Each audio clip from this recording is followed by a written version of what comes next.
What are you looking at, motherfucker?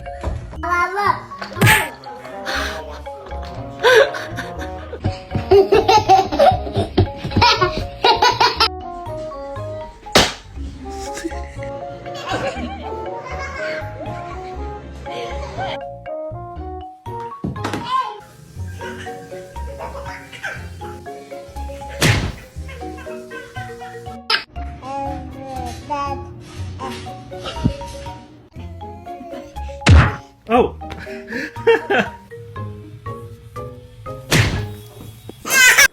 Hold on. Did you think I won't pop you? Pop, because your mama right here?